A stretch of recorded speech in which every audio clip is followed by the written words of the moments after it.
I wanted to do a new voice here. I was going to do like an old man, like black guy or something, and then do the whole like today's a mediocre time with Tom and Dan. Oh, and then I act like I hate it. It's brought to you by, then you act like you hate it. But I just realized that nothing can be done. All the voices have been done. They've all been done. No, you can make up any voice. No. You can do it like, hi, everybody. What is that? What is that? That's a crazy bum. You just do whatever. Hey, everybody. Today's a mediocre time is brought to you by. You can do any voice. You just change your voice in any way. It's easy. You have spinach in your teeth. God damn it. And you had like food all over your mouth. Were you eating really fast before you rushed in here? Yeah, that's exactly what happened.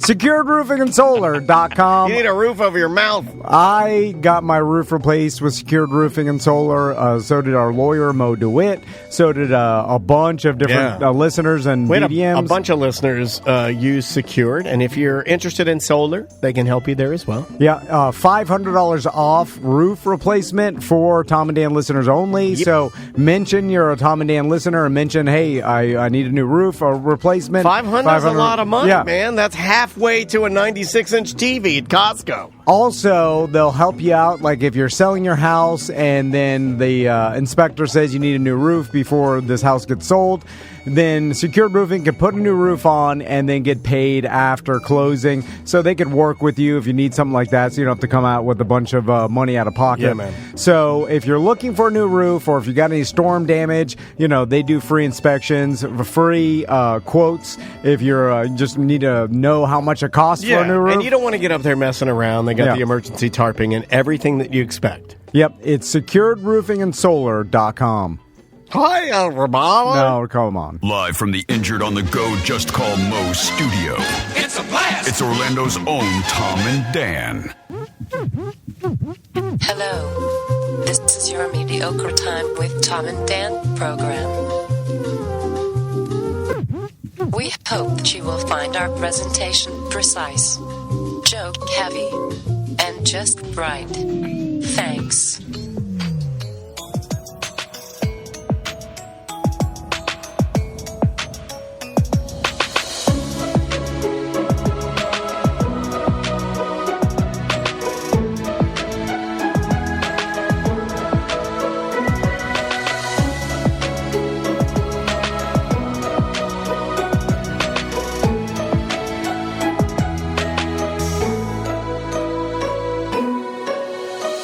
Welcome to the Friday free show of A Mediocre Time. Hey, it is another A Mediocre Time with Tom and Dan. I'm Dan. I'm Tom. We've got social media influencer, business entrepreneur. Yeah, super guru. What do we want to call him? Startup consultant for the stars. All around. I'd also say all around good guy. Yeah, Jesse Wolfe is here. UCF graduate, right? Yeah. UCF graduate. Although that's not saying much. We're UCF graduate. I mean, no offense. Well, that's pretty offensive. Yeah. When you say that's not saying much, then reference ourselves as UCF graduates. Still won't return my emails. I'm trying to reach out to UCF. I'm like, hey, you got two graduates down the street running their own small business. We know. We're aware. How you doing, Jesse? Hey, it's Friday, man. We made it. Happy Friday. Good to see you, dude. Thanks for coming in on a day where we're deeming today Business Friday. Yeah. Nice. This is the first of business. We've never done a Business Friday before. This is Tom's idea. We're just going to fucking get to work. So a couple things, still some tickets left for our ACT live show, our 10-year anniversary live show at the Ritz Theater in Sanford. So you can get your tickets at tomanddan.com. You'll see the little web link there. Just click on it, and there are a few tickets left. And this is your last chance to book our cruise before final payment is due in June. So you got a couple weeks, 2-3 weeks to book the Tom and Dan Cruise 2024.com. You like how I manipulate the cameras while you're on there? It looks great. You're flying all around. You're big, small. Now, before we talk to Jesse about our business idea that we've been cooking up since Monday, I mean, we've been so. This week has been the most disorganized. We got everything done, but we work a little on this, then we create some AI thing. We've been writing some songs, and we're doing this, and then we're like we've been all over the place, right? With our ideas, completely disorganized. We had fringe people coming in. We don't have any bios for them. They're coming in. They're coming out. Yeah, it's almost like we're disorganized, and one of us is on Adderall.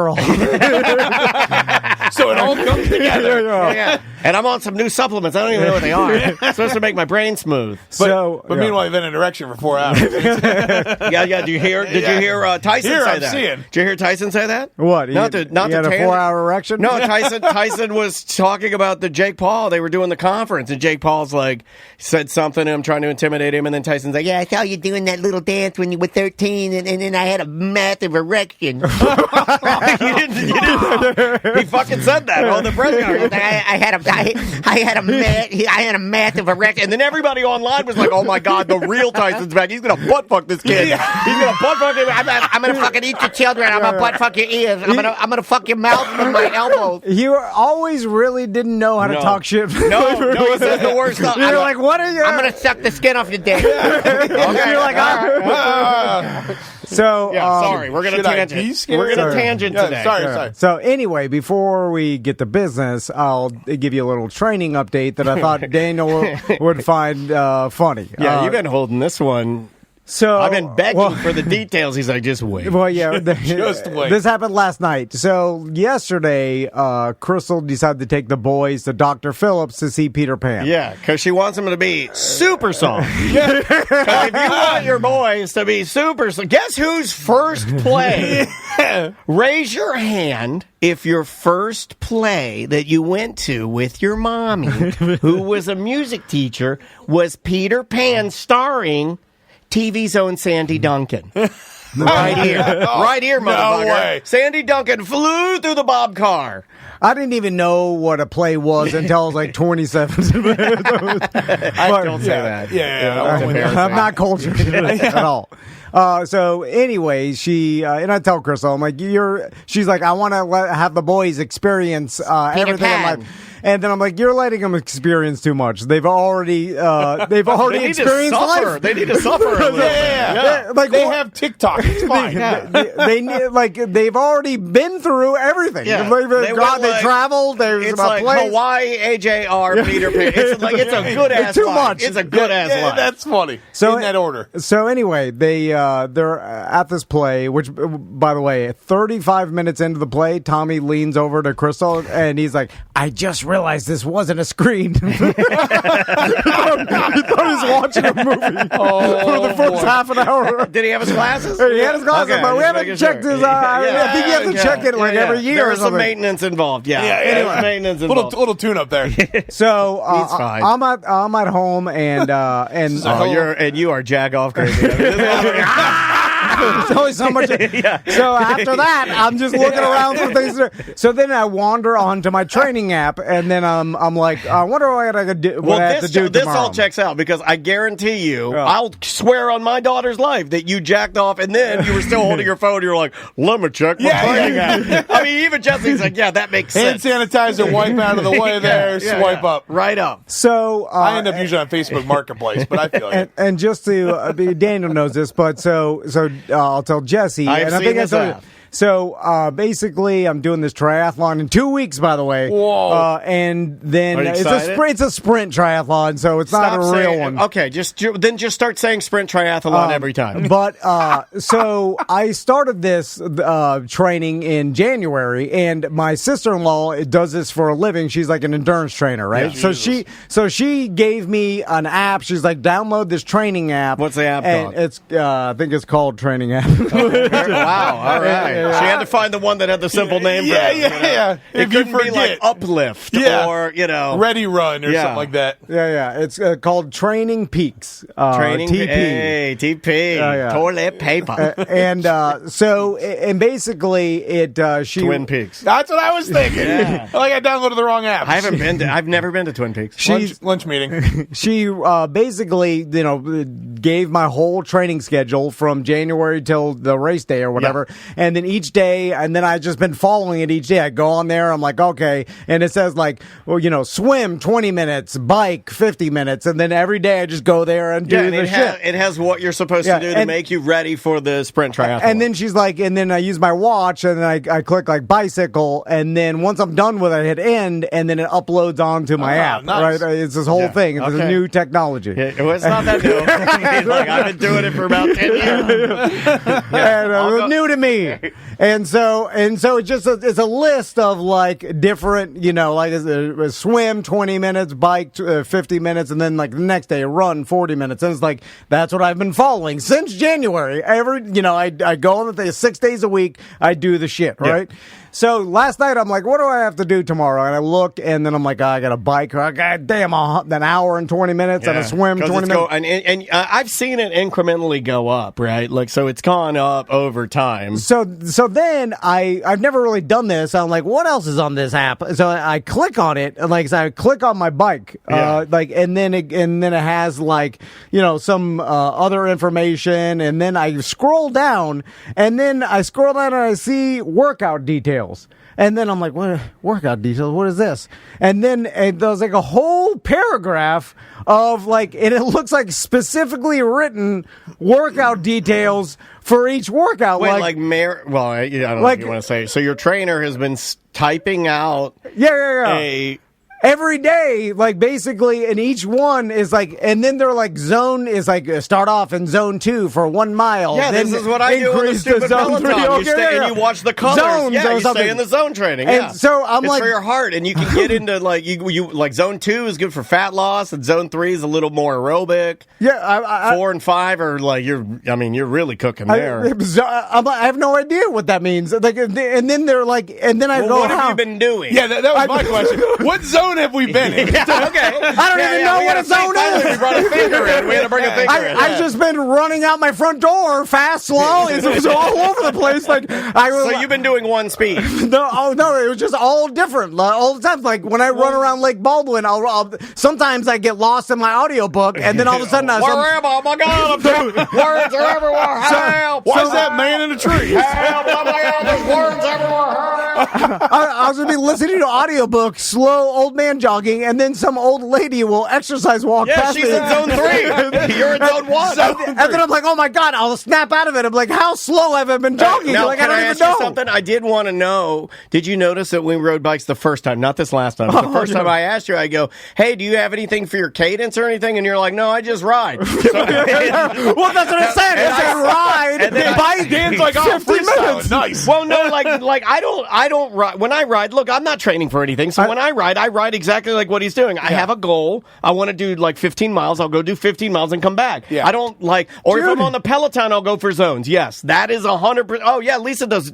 Yeah, you do that. Like, yeah, 100%. You do zones, and then you have your heart rate monitor on. And your heart rate monitor is what's telling you. So if you're in the green, you're like, oh, I'm in the right spot. Right. That's how you burn fat. Look at this bike. It says in the middle, do 2 times 10 minutes, zone 4 with 4-minute easy spin, 21 recovery. Imagine intervals. Yeah, dude, this is all Peloton shit.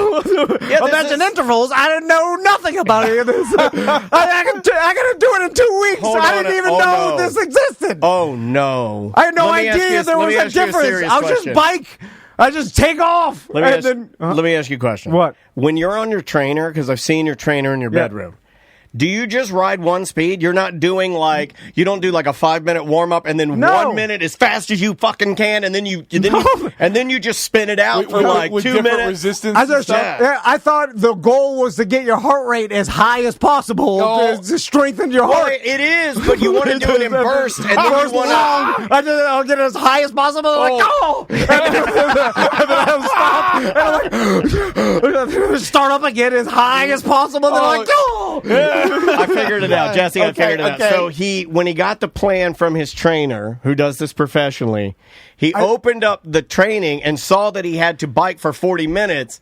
He didn't go into the details to see what the plan of the ride was. He just would ride for 40 minutes. It just shows you. This is such a classic example of like men don't read directions. I mean, I will figure it out. We got this. So today, I'm looking at today, Friday. You got a 20-minute swim. Because I didn't realize that she had written every single workout had a specific like zones and intervals. And dude. Okay, like for instance, this is something that you haven't been doing, and then you're gonna have trouble with us because this is high cadence. This one is this is aerobic bike zone 2. Keep your cadence above 80. I mean, when you and I've been riding, you haven't been riding anywhere near 80. You've been doing like really low gears and really huff puff. You've been like really like you'll put it in the lowest gear and you move your legs as slow as humanly possible. Now you're going fast because it's one giant gear. The slow motion fast. That's what I do.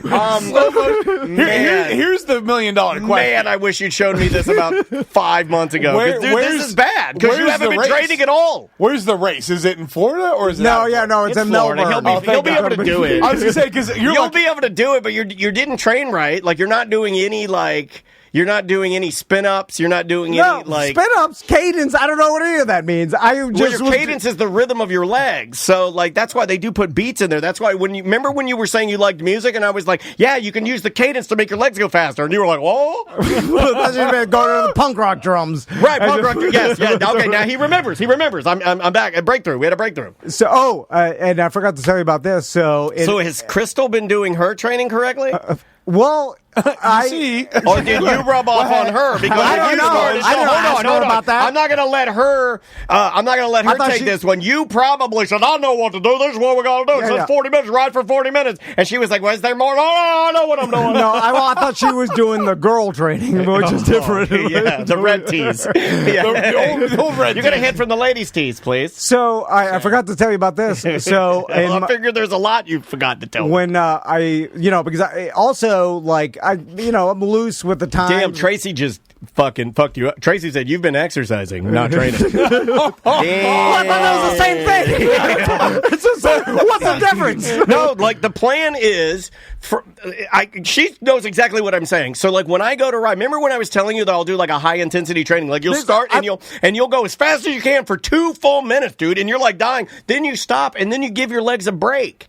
You recover for like... I didn't know you were supposed to give your legs a break for like 40 seconds. I thought there was no breaks. Then you climb. Then you do a flat road. Then you do like a downhill. Then you do like a little bit of an elevated plateau climb. Like there's all different styles. My God. Well, that's where you'll be a menace, right? Because thank God it's flat. If you're going to like Knoxville or something where there's hills, you'd be ghosted right now for sure. Well, I do ride one hill, which is the bridge over 436. So I call that Smoker's Bridge. So you get all the way to the top of it. I'm huffing and puffing. I take 2 toots of my weed pen, a splash of some water, and back down, blazing past the toilet. Fast as hell. So Daniel was riding with me the other day. We ran to the bridge and back. And you're getting good, dude. He's ready because he's he dusted me. Apparently, I'm not following any of the goddamn details that my trainer told me to do. So are you just Usain Bolt like dead sprinting? I was just going. No, he Daniel's just goes slow and steady. It's fast, but it's like he's in the heavy gear, and he just takes his legs and he's like, oh, and he just. Yo, you're like those circle track guys at the Olympics with the massive quads. Yeah, and they got the chain ring like the size of a pizza. Well, yeah. Also, I'm still working out what the gears do. Like I know what the right size what does. The gears do. Like, I've never heard you change them one time. I've never heard him change them one time. I don't know what Here's the left one I put everything in one because I want to win. Here's how he rides. He rides in one gear, and he's strong as fuck. He's like in the blazing sun, sweat. You can see the sweat flying off of him, and he's just dusting me. And I'm doing my best. I'm like, well, I'll let him go. I'm taking a call from Tracy. Yeah, he's taking a call. He's on his phone. Then he's riding, and I see him, and he's going. His legs are moving slow, but he's flying, right? Because he's in that crazy gear. Then he's taking his hands off. He has to take his hands off and then lean and hang them, and he has to shake his hand like, You got to shake the blood back into his hands. Well, the carpal tunnel makes him numb. He has to shake, and he'll shake that one, and then he'll shake this one. Well, but then he's shaking got the his death hand. grip from doing Mach 1 Well, then on he's his got his Huffy. Apple Watch on, so he shakes his right hand. It ends the call with Tracy. Then he's got to get his phone and call her back. And then it was dropping calls. You were talking to her. So I mess. get past the 436 bridge, and then I get past Forsyth over there, and then it turns into Bumville. Like, yeah. Sketch. We ride that too. It's Sketch City over there. Yeah, it gets industrial, and Crystal won't even ride there by herself. I'm like, come on, don't be a pussy. I've seen that thing. But would you feel safer if you saw a bear or a man? Oh, I don't care. I ride straight fast past the bums. They're walking around. That move. I like it. I do that move that little jerk boys do, where I ride my bike really close to them, so they feel me. I'm like, Are you pulling a wheelie and dodging them out? No. I just want them. I'm like, the trails for exercise and bum. I just want them to feel me. You know. Anyway, so I'm in that area, and then all of a sudden I'm looked down the trail. I forgot to tell you about this week. I looked down the trail, and there's a guy laying half end, like his feet are halfway on the trail, and his upper body is off on the grass, but the guy is sprawled out. His upper body gave up. His legs are still running. So as I get closer to him, I'm like, because I can tell this is not a workout guy or whatever. Yeah. This is, like a homeless person walking through the trail. I was trying to do, or just a kid training for my trainer. and then I ride up to him, and it's a dude, and he's literally face down, like face in the grass. His belly is on the searing hot pavement of the. It is 95 outside, and then in his hat, like it blew his hat off onto the grass. Right? So I pull over. When he fell, his hat must have fallen off. I pull over and I put my foot down in the. I was like, put your foot on his neck. No, I was like, holy shit! I'm gonna have to call 911 to like an ambulance or something. Like, and this person, like, he was young too. He was like in his 20s, but you could tell he's like was it like looking into maybe homeless? Was it like looking into a younger mirror? And then I'm like, dude, are you okay? And then he pops up. Oh yeah, they always pop up because they think you got drugs. Like, no, he pops up like the cartoon, like a leprechaun, drunken hobo that you see, like the stereotype in a cartoon, like the Otis from Andy Griffith. He pops up and he's like, hey, then he gives me a thumbs up. They always give a thumbs up. And then he starts like walking, his belly's all burned red from like I think he had like a fentanyl. They try to act like it's nothing. Everything's fine. I'm like, your hat. And then he goes, and then he comes back and gets his hat and he puts it on. And he's like, give me another thumbs up. And I'm like, good day. Yeah.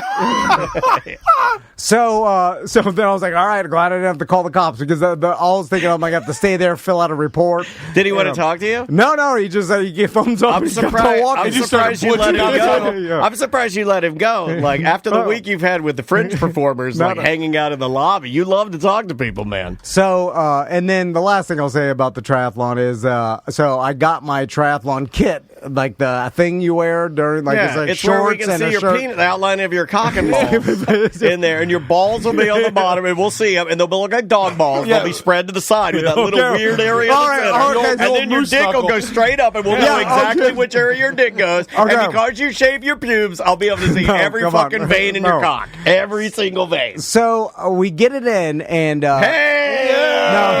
We're talking about the cock? No. High five, Jesse. The triathlon suit. And we get it in the mail, and get it in the mail, and then because we custom ordered it from like my trainer's business. Was it to support the trainer? Yes, yeah. And then but it's custom made. Don't you think, like, who the fuck do you think you are? You know? No, well, that's what I said. I talked about it. Like, it looks like you're a pro too, which is embarrassing. Who do you think you are? So, did you put a sponsor on it and stuff? Well, it's her training company, so it looks like it's sponsored. Anyway, it should have had a Cakesters one. That'd be badass. Fucking Cakesters. That'd be badass. Or Brazzers.com. Like, who's running for Brazzers? You know? Yeah, Brazzers. That guy's sponsored by a porn company. If Jesse got you a Brazzers, would you wear it? You should be evil, Mr. Beast. That'd be funny, dude. Yeah. It's a family. There's families ringing the goddamn cowbell. It's a bunch of kids on the side.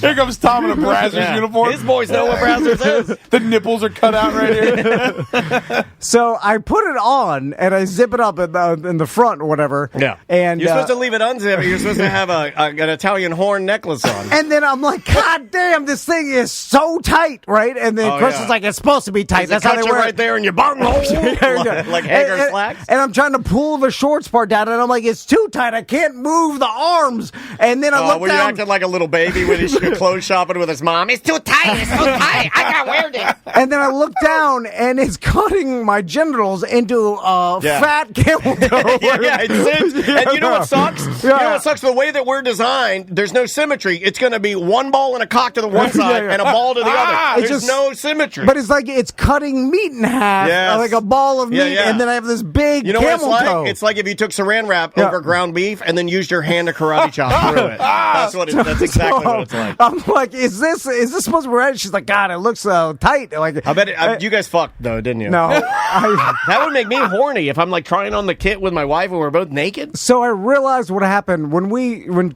Crystal measured me for this, and there's this whole measurement she did measure my. Come on, this guy's here to play. Jesse's here to play. Let him play. And then she told me to take the tape measure. She's like, put this under your balls. I need to measure the inseam. So I put it under my balls. You put the tape measure under your balls? That's disgusting. I'm never borrowing it. Is that the one you took from here? Is that my tape measure? And then she measured it. We build things with that. But now that I realize it's like under my balls isn't the bottom of my torso. Like, the bottom of my torso is, like, inches lower than the under of my balls. Like, my balls run high. Like, they come out high. You're a high ball man? How do your balls higher? Not that case. I think everybody says, and, like, I have a varicocele, so I have larger balls. Yeah, I'm in that camp. I got more nut than I do anything else. But where it starts is not the bottom of your taint. I have that weird thing where I don't have what appears to be separate balls. I have what appears to be one large cantaloupe ball. You got a uniball? I got a canto ball. It looks like a huge cantaloupe with rare, very rare. So she put the smaller inseam in there, so it's all like. Does hers fit? So it's short. Hers is fine. Yeah, then what's the difference in the measurement? Because I started at the bottom of my balls. I need to start it underneath the taint where my bunghole is. That's where the bottom of your torso. There's like 3 inches. Like she's like, put this under your balls. Who told you to like? Well, she said that, but she doesn't understand male anatomy. You'll be sterile by the time that race is over. The vagina goes lower than the balls do. Like the vagina is closer to the bunghole. First of all, it's not a vagina. Every time you say it, it sounds like a Middle Eastern country in Africa. Vagina. Vagina. She didn't understand. It's like right outside of Africa into like the upper areas, the vagina area. Anyway, so hopefully all the details of my training weren't important, and it doesn't really matter that much because I don't. So let's do. I don't have any zones. I only know. Let's do the math. Walk, old man jog, and blood I run. That's the only fast bike. Fast as hell. One gear fast. One gear fast. You should ride the entire race in 1 gear.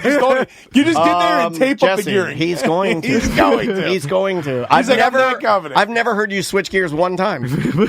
Here's how I know. Going down the hill, you're flying, and then when you go to pedal, instead of not being able to pedal because you're going too fast, you're fine. You're just wow. He takes off fast as fuck, boy. His legs are moving 1 centimeter, just fractions of movement. And then if I go too far in the gears, it like goes off the gear, and then I go, and then I have to go back.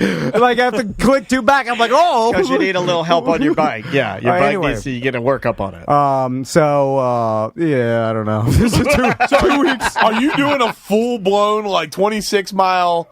No, that's Ironman. It's a sprint. It's only a quarter-mile swim, 12-mile bike, and then 5 mile. My question 3 is, mile run. where are you swimming? Is it in the ocean or? Yeah, it's an intercoastal. Oh boy! No, it's shallow enough to run now, barely. Oh, is it? Yeah, you can stand up, and that's part of my plan. I'm going to pretend to take breaks, and I'm going to be running underwater. I've already planned it out. I've been practicing in the Baldwin pool, just running with my head up. Trying to. But I look at my watch to make it seem because there's judges on paddleboards that are like looking looking to disqualify you, apparently. They take it too seriously. Anyway, all right. Should we take a break and then come back? Yeah, let's take a break. Okay, so let's take a break, come back, and we're going to propose to Jesse Wolfe our new business idea, because this is right up Jesse's alley. He knows everything about this business and about how to scale it. We might drag him into this. You never know. Make him an offer he can't refuse. I mean, I'm open to a good time. And Jesse, you know that the new business and the influencing business is to get your own product on the shelf. I mean, Mr. Beast Bar, Prime. All of it. I mean, this guy's got his products on the shelf. He knows the shelf. And it doesn't even have to be good. The Prime is just Gatorade. It's terrible. I think it's Chinese Gatorade. I don't think you're allowed to say that. I just said the cheapest shit possible, and the kids love it anyway. They do love it. The name of the band is Spiral Hands. The name of the song is One of My Dreams. We'll be right back with more A Mediocre Time. 1-844-TOMNDAN. Show at TomandDan.com. If you would like to leave us a last-minute email.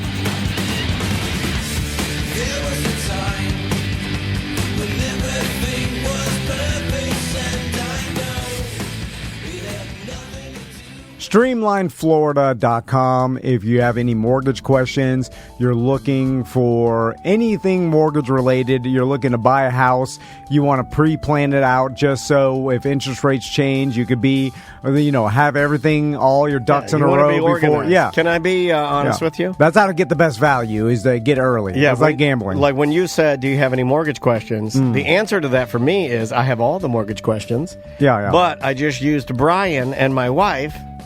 I didn't do nothing. I didn't do nothing. Let them handle it. Let the bosses handle it. Let the people higher than your pay grade just give it to them. Say, get to work. Brian Zeimel's cell phone number is on StreamlineFlorida.com under the Tom and Dan logo. So when you click on it, text them, call them if you have any questions. Tell them you're a BDM. Yeah. I mean, that helps a lot. He'll give you the best customer service. Plus, you'll be prepared if you are looking to sell your house or to buy a house coming up here, that you can jump on it early. You'll have the pre-approval letter and all the stuff. Yeah, get organized now. Yeah. Don't wait to the last minute. Get organized. Or you have a plan of I'm going to buy now, then refi out later when the rates change. A lot of times you can get the best value that way. Just talk to Brian Zeimel. He's great. He's helped out hundreds of Tom and Dan listeners. Tons. It's StreamlineFlorida.com.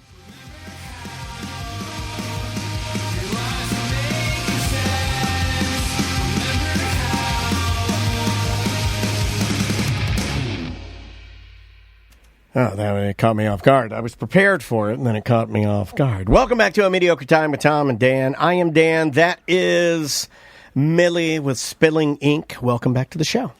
So let's get down to business. Daniel and I were talking, together on Monday during our BDM show, which is every single Monday. We do it on the BDM Facebook page, and then it gets released. If you're a BDM, you can get that weekly free show. Yeah. During, I would say it's our most intimate show. Yeah. We talk about business. We talk more, usually what happened over the weekend. Yeah. And that I've been kind talking of about, I'm not going to do it here, but we, dabble a little bit in some of the problems that I've been having in my marriage. So if you want the details, you'll head over and become a BDM. I know that's a little cheesy, but we got to do what we got to do.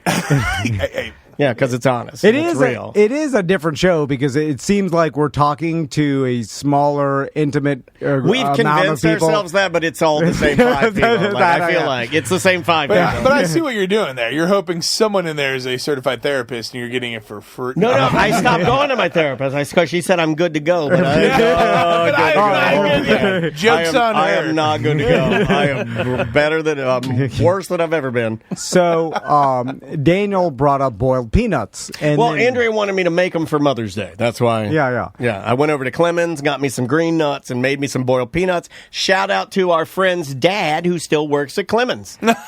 Shout out, Dad. Love that guy. Shout out, Dad. Love peanuts and Clemens. And Daniel has a good boiled peanut recipe. And I've been perfecting it for years. I was going to say, that's a tough one to perfect. And then it got my business wheels turning because, as Jesse knows, I'm like, it kind of works perfectly with what's cheaper than peanuts and boiled peanuts as far as to make them, Well, it's the thing that people always say, like, you could get that for peanuts. Yeah. Then start with peanuts. Like, you don't want to get into the gourmet escargot business if you want any sort of margins, hard to get a hold of. You're like, exotic tuna. That's different. Is it boiled peanuts? Yeah. I mean, like, peanuts are readily available by the, probably buy them by the ton, right? At a certain point. Yeah, you buy them. You literally can, yeah. Truckloads. We buy semis of them. Yeah, and then, you just boil them with whatever Daniel's signature spices are. Don't talk about them. And then I was like, we could bag them and then sell, like, Tom and Dan boiled peanuts.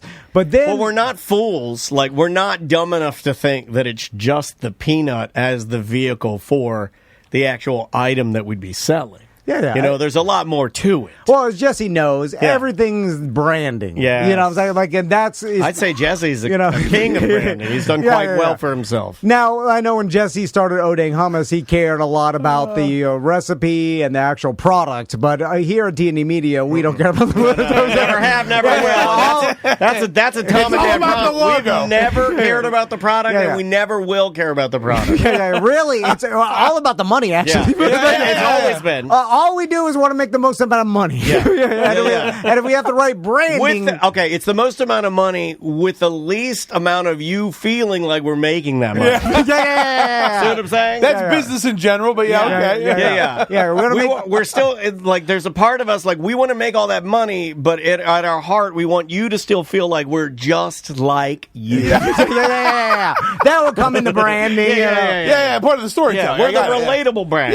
The people's peanut. So the people's peanut. I love that. So then we're just mood boarding right now. We're just mood boarding. We're throwing noodles like crazy. And instead of doing our podcast business work, we've been working on this all week. our boiled peanut business, and Daniel's been coming up with some logos and some jingles. Do you want to present the first one? And we can present. The first one's a little intense. Okay, This is great. This feels like a full blown investor. Okay, I'll put here's the first one. It's up there. This was just. I want to start with a basic one. This one's just T&D Fat Nuts. And this one, now hold on. This one comes with a song. Okay. Do you want the song yet, or do you want to talk first? No. So this is simple T&D Fat Nuts. It goes. Because Mr. Beast, Fat Nuts. He likes D's nuts and the kids like that. It's Tom and Dan's Big Fat Nuts. Yeah, the D's Nuts thing. I mean, I thought that was stupid. Mr. Beast said I was stupid. And he became a billionaire on it. Here's the song I wrote. Here's another thing I've been doing. Been trying to figure out a way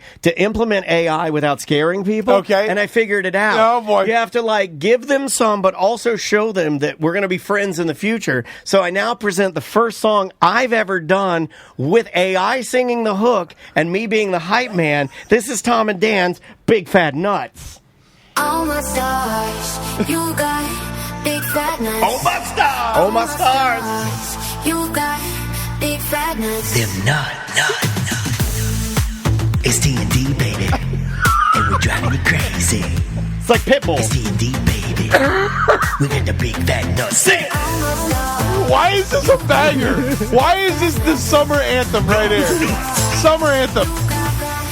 Every flotilla is gonna be playing this. We also got the sound to make you move your butt. You know it's T&D and we got them nuts. We also got the sound to make you move your butt.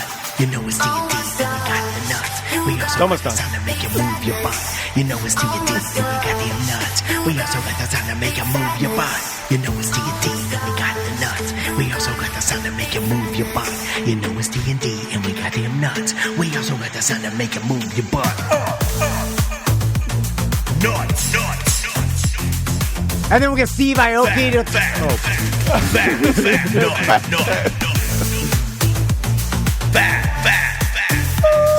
Scrotum. Nuts. Scrotum. All right. So, that's the T&D Big Fat Nuts. So, but then, Jesse, I know what you're about to say. Like, too small of an audience. We need to bring this thing national. That wasn't the first thing that came to mind, but all right, we'll roll with that one. So far, how do you feel about Tom and Dan's Big Fat Nuts? That jingle is right up there with the O'Reilly jingle. That one and I'm going to tell you guys, that one, unfortunately, will be an earworm. Yeah. Because that is the only thing. Look, I'm sick of the AI too, but I'm going to tell you what they have figured out. Fuck the words. It doesn't matter. They know what sounds good. Oh, yeah. And they know how to shoot it. You could say anything to that, Dude, and I'd be singing it all day, and I fucking hate that. Go to a club downtown, slip that in a mix in the middle of the club, and just watch. I'll just give it to Angel. I'll give it to our friend Angel and have him play it. Just see what happens. They're going to be like, if you just see people going with it, like, yes. It's not bad. Not bad. So then, Jesse, we were thinking, we're like, this is too small-minded. We're looking like we can't brand it T&D Nuts. We're only going to sell it to our own listeners. Like, outside of our listening audience, someone's going to see that. To abandon the idea. I thought it was kind of stupid then. I was like, I don't know. Someone's going to see that on the shelf. They're like, what's T&D Nuts? Big Fat Nuts? They're not going to understand unless our listeners will buy them. But then, it'll be like the Air T&D all over again. It's like, once they got a couple bags, they're like, I'm done with this. They're not that good. I can make my own. Like, fuck you. Where are these from? China? They are from China. We'll get to that later. You can get them on Temu. Yeah, they're not even peanuts. I don't even know what imitation. They're packaging peanuts. They look like peanuts. Yeah, there's some Chinese weed. Yeah, it's some sort of weed. They got shit tons of their shit, and they fucking hate it because it's killing their fish.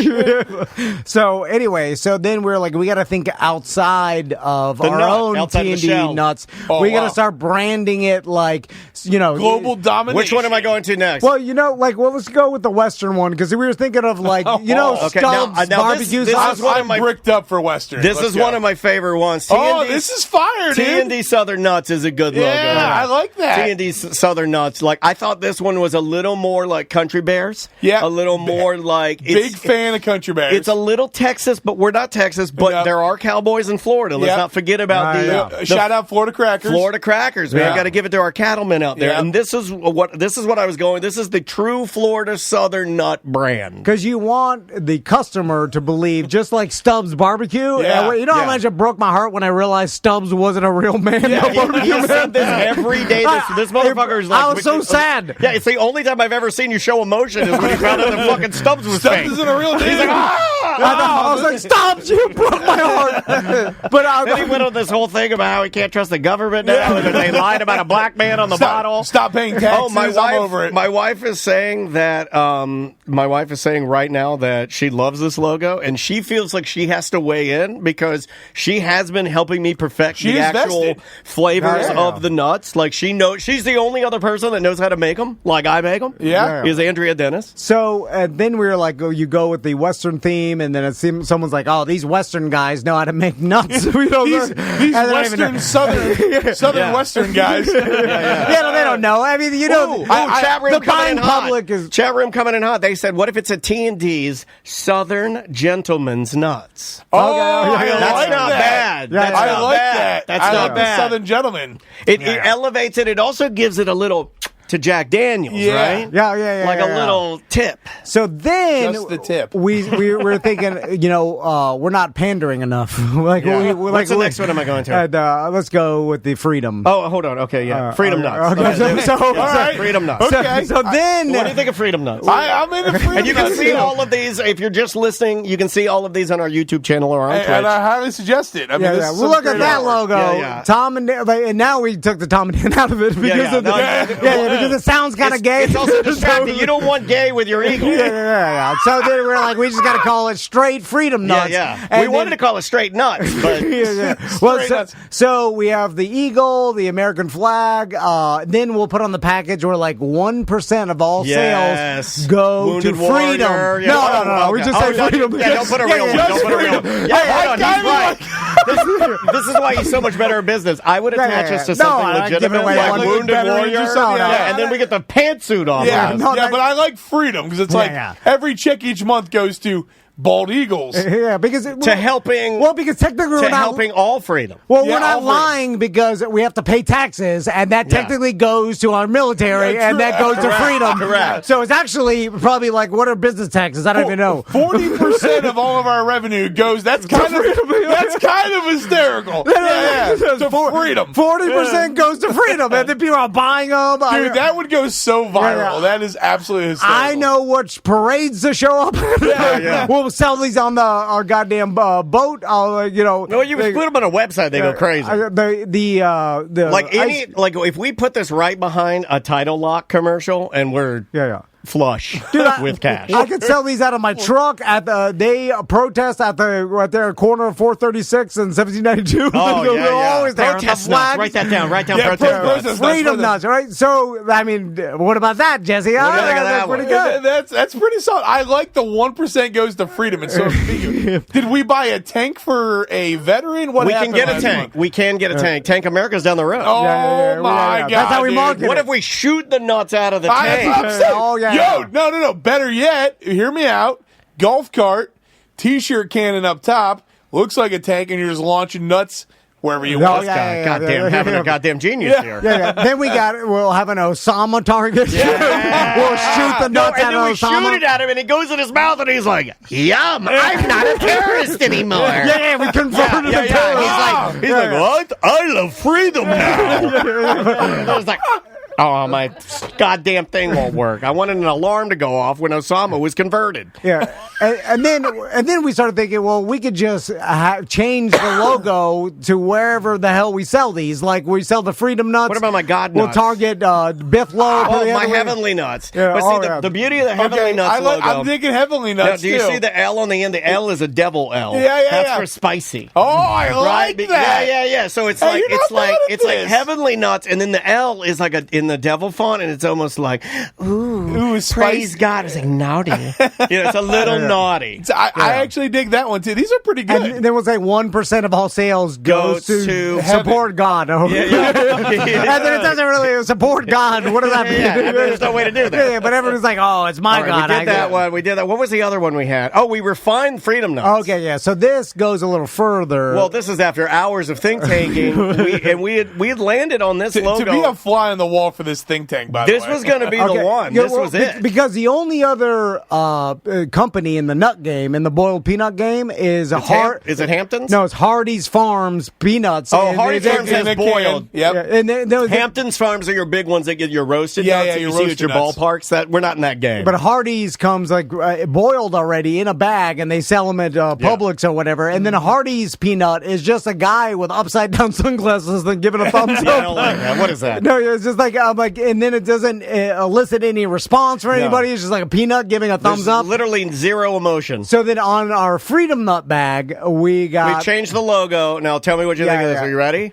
And Tell me what you think of that guy. What do you think of that guy? Not with the AK. Okay, no, that's an AR-15. AR-15. So what do you his name is Freedom Chad, and he's the peanut warrior. Yeah. He fights for freedom. 1% goes to freedom. It's a peanut holding an AR with an American flag in the background. Boys, listen, you just made... Look at that trigger discipline. You made the logo, and you just made the mascot, okay? Those two go together. End of story. The Freedom Nuts.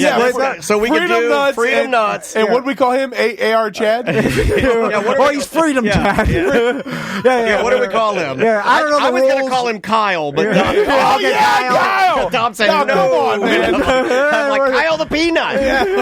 Whatever. I mean, anything for money. I don't care what you call it. Hi, I'm Kyle. My dad drove me here. There is the gathering of Kyles happening in Kyle, Texas this summer. I mean, it's all about just peddling these nuts. We don't give off. Just buy these nuts. I mean, we just want to buy, and then we had one last one, right? Okay, well, we realized if we're pandering, we had to go both sides. If you're going to pander, you got to go everywhere. And then what we thought of was like, gay men love nuts, and that'll be incorporated into.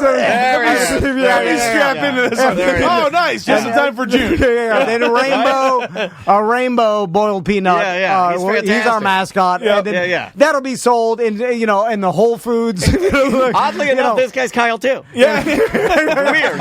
Weird. That'll throw off the scent of Kyle's for Kyle. everybody. Yeah. See, but we just pander to each individual market. Well, that's what all corporations do. That's what I knew that. They don't actually give a shit about any of them. It's just whoever's going to buy it that month. Yeah, that's what I do. That's what I think. God. The chat room, Obi Jim Kenobi said the AR nut should be Kyle Nuttenmouth. Okay, well, that's what the Reddit people call. I'm so. We're just calling him Kyle. I step by look at our packaging, and then I'll have I have a press The conference. question becomes, which logo is going to look the best on Tom's race jersey in 2 weeks? Yes, I think the peanut with a gun. Yeah. I think that'll make him run the fastest. One of those guys eat boiled peanuts with all health bars and shit. The pro move is you got to dress up as a peanut and do the entire race. That's just free marketing 101. Oh my God, that's not a bad idea. For workout people, I bet peanuts, like boiled peanuts, do have a lot of protein. If you just put like protein peanuts, it doesn't even matter. Yeah, you just market it to them. What do they need when they're running? They need protein and sodium. You're right. Ding and ding. This is a perfect for triathlon. It's the ultimate triathlon. It's all natural. Yeah, It's all natural. Quick, make a logo of a peanut riding a bicycle. Jesse, we can make them in 12 seconds. Anyway, we spent all of an hour on this whole thing. Yeah, we spent zero time on this. Which leads me to my next conversation. But let me jump in here real quick. Yeah. I'm being dead ass serious. Yeah. I kind of love it. No, you don't. I actually, because let me tell you why. Well, business is easy, man. No. It's so easy. So if you I go wish to you could see our listener friends that come to watch when they just shake their head at you when you say things. Are you buying, yes or no?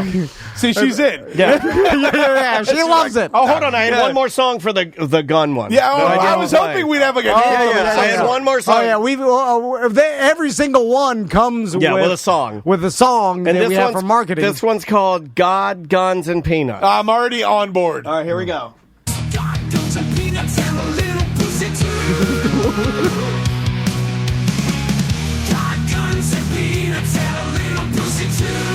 And a little pussy too. We added that in because with Netflix and stuff, you can say whatever you want now. Yeah, we figured we'd make it abrasive. It's God, Guns, and Peanuts, and a little pussy too. Well, yeah, it's One all, more time. It's all our favorite things as men. So it's like Why are these so good? Yeah, it's very aggressive. Yeah, we don't know. Yeah, we built a whole company in 15 minutes. That's how easy it is, folks. Yeah. What are you waiting for? You hate your job? Stop immediately. We did legitimately Quit today. build the Dollar Shave Club of boiled peanuts in 15 minutes. I'm not even lying to you. That song is a bop. Okay. Yeah. So let's actually let's get down talk to about it. business Yeah, here. peanuts. So Jesse, which by the way, it is super easy to build a business nowadays, like with your logo, your the jingle. tools are there. I wouldn't say it's easy, but I would say it's never been easier to have tools. Yeah, well, as far as like, Because I don't see anybody doing it. like Jesse knows, 15 Initiative. years ago, to build something like this would take weeks of man hours and effort, and like a bunch of different people involved, and now you could just do it so fast. So let's just say we get our boiled peanut operation, Freedom Nuts, off the ground, and what the hell is next? Because I'm sure you've gone over this with a million people trying to get food products in stores and stuff. So hurdle number one is, are you let's say you want to do an ice cream company. Right? Okay, all right. Very hard to sell online. Because you got to do dry ice and you got to have the containers to ship them in. It's very expensive to ship it. So, step number one is identifying a product that trips a couple things. One, it's a good price point where you have a good margin, right? You don't want to sell something that's $2-3. You want to sell something that's $10-15 per unit, right? And then you want to try to sell 2 or 3 of them at once, so you're clearing $30 per order, right? It is building the price is part of that, like building the value into the branding or into the story or whatever. As a young business, you want as much cash flow at the beginning as possible because you need that to forward the business, right? All right. So you guys have a product that is in essence shelf stable. So you could boil them, you could jar them, right? Very easy, can them, and then you could ship them without any refrigeration required. Okay. Big win, right? They're going to be a little heavier, but that's not that big of a deal. So with being able to ship them across the country, that opens you up to social media, Instagram, TikTok, all that stuff. So, 10, 15 years ago, our only option was retail. You had to go beg Publix or one of these grocery stores to give you a chance, or you just sold in farmers markets or whatever. Now, like you were saying earlier, Dan, you don't need that. You got an Instagram account, you got a TikTok account, you get on there, you start doing cool branding, storytelling, and you're off to the races. Okay. You can literally start selling tomorrow, pre-orders. We right? need hot girls. Yeah. Okay, yeah. I mean, I'm dead serious. No, Jesse, I'm going to take a lot of flack for saying this, but is there, because I see, we got if she would want to do it, she's a businesswoman. We put Tiffany with double AKs. We just put the peanut, she's holding the peanut. The money's falling for the goddamn. Are titties. Yeah, she's got peanut titties. Think about peanut titties, yes! Yeah, she's the only person I can think of that people know who I'm talking about. I'm not trying to disrespect the mother of two lovely kids. She looks amazing, works very hard. I'm just saying, if she's holding the peanuts on her titties and the money's falling from the fucking sky, it would be. Honestly, he's not wrong, because think about this. And this goes back to, know your audience. Yeah. You're not selling these to, the mom in the Hamptons, right? You're selling these to, Americans who like boating, fishing, hunting. That's true blood patriots. Patriots, right. So with that being said, there is no boiled peanut company in a massive market right now catering. The canned one over in Publix, it's very mundane. Right? I mean, it's canned. It's got a basic label on it. They've been there forever. The yellow can. They're terrible. Yeah, They're you know what's funny? What's bigger than them? If you go to any racetrack or any gas station that sells boiled peanuts, they're selling that brand. They just open the big can, dump them in, and serve them to you. Oh, so it's okay, really? So they just get the crock pot. They're just changing the way they give it to That's us. 100% it, dude. Oh, Lord. So you think they're making it at the gas station? They're not. They're buying that brand. I know for a fact. And they're dumping it in there, and which is fine. That works. Right? But if you want the OG boiled peanuts on the roadside, you got to drive 20 miles outside of Orlando down some, Route 14 shit to find that guy that's slinging them out of back of an S10, right? Yeah. 100%. So that's what I'm saying.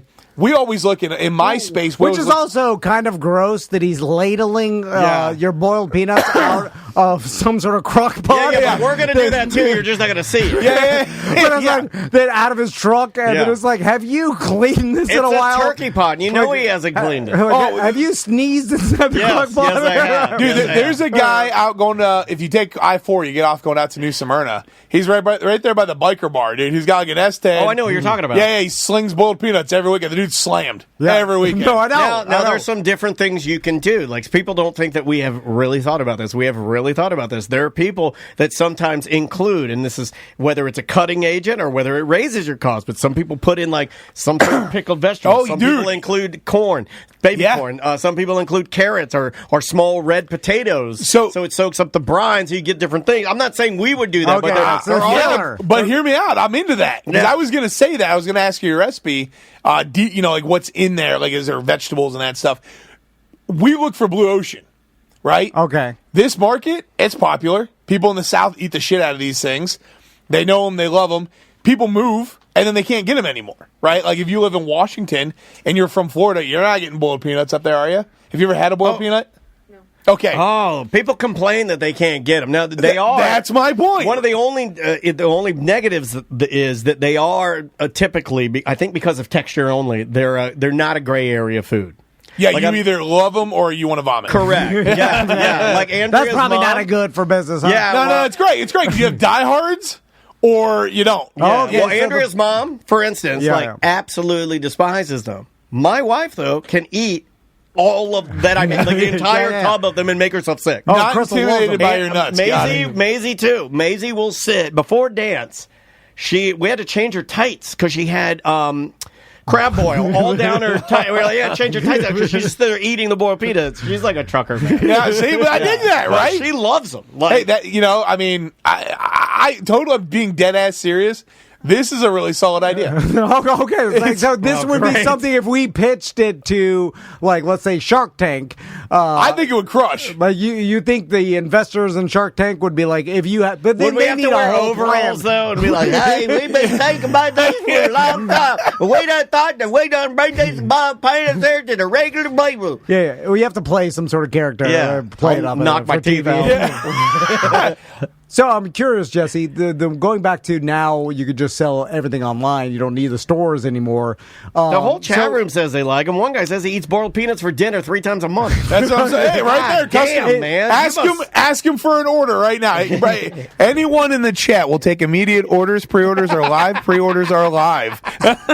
So if this was a real business conversation, and it is in a certain part of it. It is. I mean, because people do find this stuff interesting, because we have tons of people that hit me up with products that they want to put out. But you guys would be crazy not to take a stab at that, because it's hysterical. Because you would actually give us advice to just do all your sales online and just forego any sort of stores. You don't need them anymore. Yeah, because, we flipped our model. So we used to have our only choice was stores. Especially years ago when I had just the hummus company, it was refrigerated. Super short shelf life, hard to ship. I mean, you can't freeze it. Couldn't have picked the worst product to launch with. Okay. Over the years, I've done all kinds of products, from nut butters and chips and cookies and all this stuff. When I did other ones, I'm like, oh, these are shelf stable. This is way easier, way more fun. So we try to lead now with a launch e-com, direct to consumer first. Let that fan base come together, become a tribe for you, and then you turn the tribe against Publix. And you go, hey, do you want us in Publix? Go tell Publix. And then you start getting request after request, and then Publix is calling you, and instead of you calling Publix begging them, they're going, hey, we know you have an audience. We need that audience in our stores. Okay, interesting. And we flip the script, because normally, and I love Publix, they're a great partner, but any retailer is going to go, hey, man, it's a 40% margin, blah, blah, blah. But if they're calling you, you get to go, how about a 30% margin? And then they go, fine, we'll take it. So you get to make more money on your terms when you go that route versus pleading to go into open. And for them, it's a win-win, because if they know you have an audience that's buying this stuff and you're saying, hey, we're doing $2 million in nuts a year, they're like, oh, you just de-risked it. So a buyer at a grocery store Hold on a second. We stopped the podcast, right? What do you mean? If we're doing $2 million a year, like this shit, I'll fucking destroy this shit. I'll be smashing every shit. He burns the building down. I'll be stirring nuts for life. What do you want me to do? I'll dress like I'll make myself a peanut man. Yeah, perfect.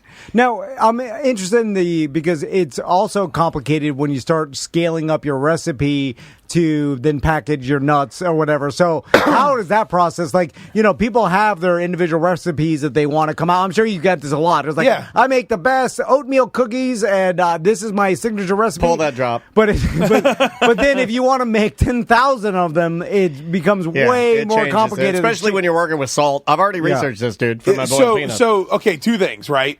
And I watched this happen, and it's comical, okay? You watch your brand, everyone knows what Rayo's is, the pasta sauce. Yeah, they sold, right? They sold. So and everybody complains like crazy. The minute they sold, and that's what happens to these big companies that buy these hot brands. The hot brand does it right. The big company buys it, and they go, we're publicly traded. We got to squeeze a little more margin out of this. So they start whacking the ingredients, whacking the process. It changes the flavor, changes the whole thing. People start boycotting.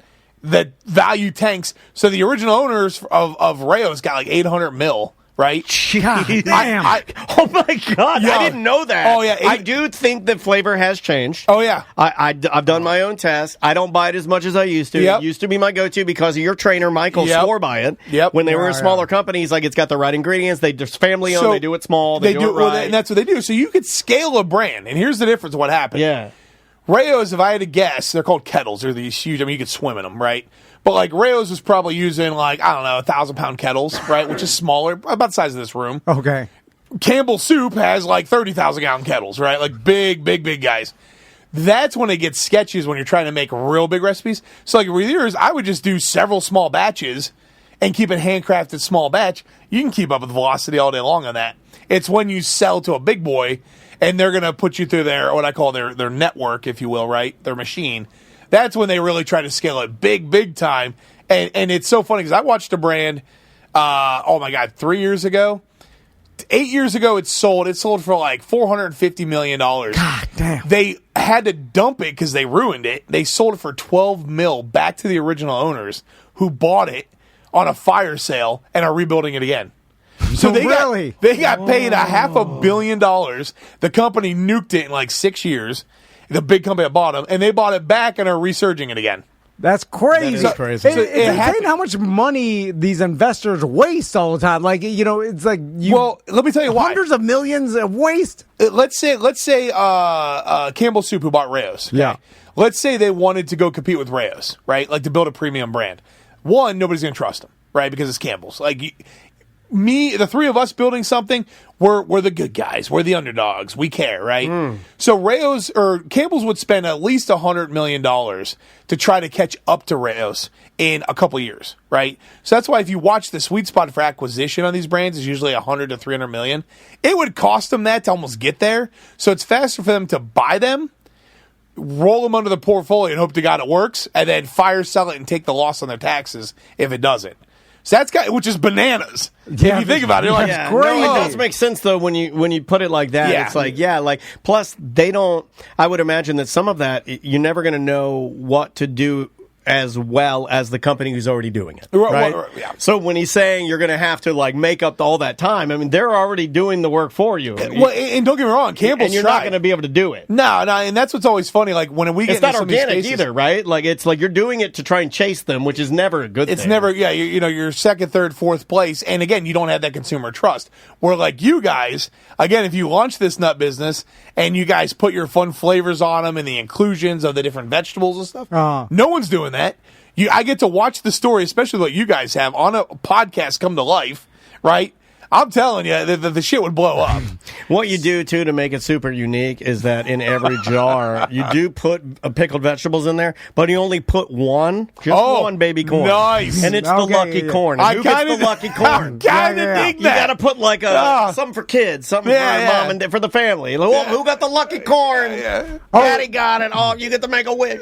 And then one make a wish. lucky winner will receive a golden ticket in our peanut bag. And you get to tour the factory. You get the tour of the peanut factory. And I'm not an Oompa Loompa. Come on, man. Hey, motherfucker. You said you do anything for the brand. I was walking down the road and he's like, and I'll get my top hat. And I'm like, fuck you. I'm not wearing the green wig. And then I pretend to walk, and then I fall down and do a somersault, and I'm like, I'm not crippled. I'm the Mr. Peanut. Here's my Oompa Loompa. Comes up with a monocle. And they're like, oh, God, the fat one's stuck in the pipe. We have a fat kid stuck in our peanut brine pipe. Let him die. Anyway, so I'm also curious, too, like, do other companies buy out, like, if a company's becoming too competitive against them, they'll just buy them out and either crush them or just take it over? That's basically what happened to my first hummus company. Okay. Yeah, we were getting way too competitive, and there was an offer. We're like, all right, let's do that. You know what I mean? So do most entrepreneurs right now hope for that to happen because it's just like they get to a certain point and then they just get a huge payday? Well, you know what's dicey about that? Prime's a great example, right? Okay. Logan and Co. launched Prime. I mean, it was basically a cash grab. You know what I mean? Like, hey, I got a name, I got a huge audience, let's sell them something. It spiked. They should have tried to sell it at that point in time, right? Just get it hot, dump it. Because a Gatorade or someone would buy it. Right? Well, what you're seeing is now, if you're watching Prime, they're getting slandered like crazy. Yeah, it's falling back down. They're nuking it. Well, who do you think's nuking it? And they got all the product. It's sitting everywhere, and they're trying to liquidate it. Who do you think's behind nuking it? Is it Big Gatorade? Oh, come on, man! You think Monster and Gatorade and those guys are going to sit there on the sidelines? No. They're going to influencers, going, there you go, there's some cash. Make Talk shit about Prime. Do your thing. Oh no, really? I didn't know that. Oh, I could tell you so many dirty things that we had happen to us. And again, we were young and nimble. Hey, here's $500. Why don't you go take a shit in Jesse's home? yeah. What? I thought human feces and Odag. What is this? Here's $500. Why don't you go to Publix and wipe your balls on all his hummus packages? Dude, it's such a dirty industry on the backside. There was actually a trade show. We had Sabra's owned by PepsiCo, which is our big threat. And not a lot of people know that. You know what Sabra is, right? The red lid hummus? Yeah. I didn't want him to think you were speaking a different language. I don't know. You were like, the Sabra's in the And Tom's like, English here, Jesse. He will. It's American Nut Company. He will sit there the whole time like, I know, because he doesn't want you to think that he's not good at You're business. sitting in the headquarters of Freedom Nuts. God damn it, speak English. Yeah, so we're at a trade show, and we watched them trying to rip off some of our products, right? So we go to this huge industry trade show every year. It's called Expo West. And I was like, I'm done with these fuckers. So we made fake hummus. So we did a zero carb. You hummus. took a shit in the pie like the hell. Not quite that level, but write that down. But we did like a zero carb hummus. That's impossible. It's made of beans. Okay, yeah, right. yeah. So we're showing it at the show. It's up there. Their R&D team. One of the people walks over, like looking at our stuff, and I'm like, oh, like that's impossible. I'm like, no. We have a proprietary way to do it. Next thing I know, 9 people from the R&D team at Sabre are over there looking at our booth, and they're like asking us questions. I'm like, I'm not going to tell you guys anything. Dude, we set them on the wildest ass goose chase for the next year. Oh my God, you did what Drake did to Kendrick. The daughter never existed. It never existed. So we'd have like the buyers come over. They're like zero carb hummus. I'm like, oh, it's not real. Look at this though. You know, we'd pull out the joke. So they literally like went off trying to figure out how to manufacture zero carb hummus for a long They're time. still doing it. One of the men trying to tasked with doing it killed himself. That's what I like. I like it when he's like, I gotta figure this out. And he just kills himself. His fucking daughter finds him. Oh, it was a mess. All over his brand new iMac. Not the iMac. So is this still under Apple Care? So technically, Jesse, is there a possibility of like a Mr. Hardy from Hardy's Farms comes out and then like tries to sabotage us or like use social influence? I want to spike to Kyle Nuttenmouth. Like that shit happens, right? Like the category you're going into, no one's in. Okay. So again, the only brand that's in there, if you pull up their social media, that's a nice way of him saying there's no money in it. Yeah. No. There may be a reason. How many pre-orders do we have? How many pre-orders? Well, I think based on the chat room, I feel very confident we could do 25. Yeah, nice. Yeah. If we get 30, we'll launch a new flavor. If we get 30, I'll pull my dick out on the screen. Please, God, On put the me screen, down for down for 5 then. 5 in pre-orders. That's how you do it. You got to get OnlyFans. You'd be like, you buy these nuts or we'll pull our titties out. And then if you would counsel us to if we did get an offer, because I'm sure there's people that get really good offers. The cart before the horse. Well, I'm just saying because they're to your point people about keep it for their own heart, right? They're like, I want to keep my nut company, and then all of a those are sudden, dumb old men like with a cashier at a cash register. Sell it out. Yeah, this has been in my family for 45 years. Yeah. Tom's like, I'll take 2 months and take it. Yeah, like I sold everything. My mom with the estate sale, I would have sold my mom's teeth out of her skull. But I'm sure you've seen people that fall in love with a company and refuse to sell, right? Yeah, I mean, again, you Don't be gay for your company, man. You get to a crossroad where you're like, I either have to sell to them or I got to prepare to compete with them. Because if you don't sell, they're going to come for you anyways. Yeah. So, which is fine. You know, we've done both. The biggest thing is don't start it to sell it. Start it to make money, make it profitable. We have a brand. That's why you can't do it. Yeah. I could think about. I thought about Did you selling see how sad he was when he said that? He was when you go that route, you'll get people. Before we made the logo, I was like, "What can we sell?" How fast can we get in and out of this thing? I'll tell you, there's 2 kids on TikTok that have a sunflower seed business called Seeds. No, really? Yo, dude, that's real cheap. That's a good fucking name. These fucking kids came to me like 2.5, 3 years ago on TikTok. They're like, yo, can we get a call with you? I'm like, sure. You know, I saw them doing their little hustle. They were like 25,000 followers. They're asking questions. I'm like, yeah, you guys are doing it right, man. Keep hustling, blah, blah, blah. We talked. They're crushing it now. Really? Crushing it. Yeah, I mean, all they did is they took. I mean, how many sunflower seed companies are out there? There's a few. Well, there's David's. There's Smackin'. Yep, Smackin'. There's actually Smackin's their brand. Oh, is it? It is Smackin'. Oh, they're good. Yeah, they're good. Okay. Well, then they're taking over because they're dominating. They're right with the big boys, and their ads are great. They're like, they don't say the other ones are bad. Yep. They just say what they are. Like David's, they'll be like, David's sunflowers have great seasoning. Look at how great they are. But they're like, it's a little too salty. Try this one. Yep. Oh, they're good. killing it. Dude, the kids are 25. I get their ads. 25? I'm a baseball guy, so I get their ads. You get their ads. And that's what they did. They found an audience. They went after the baseball tribe. And they're blowing up, dude. And they're taking on David's has been around for 100 years. It's super trendy, and they're taking on the biggest ones, and they're in tiny bags you can fit in your pocket. Yep. Dude, it's genius. Make a Freedom Seeds logo. We'll switch the seeds. What if we called them fun flower seeds? No, we need Freedom Seeds. Gunflower seeds. Sounds like it's going to have titties. Gunflower seeds. I kind of like gunflower. Write a gunflower. Make a gunflower seeds logo. I'll do it. Pivot. We'll wait Hold on. This This is a product Product extension. Product extension. Yeah, you're right. We're getting a seed business. Yeah. So they just basically made a sunflower seed company and then marketed through their own TikTok. Yeah, they made a little more like heavily seasoned seed. They did a little more fun flavor. They made a cooler package. I mean, the packaging's basically it's just a little small and fits in your pocket. It's not rocket science. And they went in, they found a baseball tribe that loves fucking sunflower seeds. Yeah. And they let it rip, man. You know, and that's what's so genius is they didn't try to reinvent the wheel, just like you guys.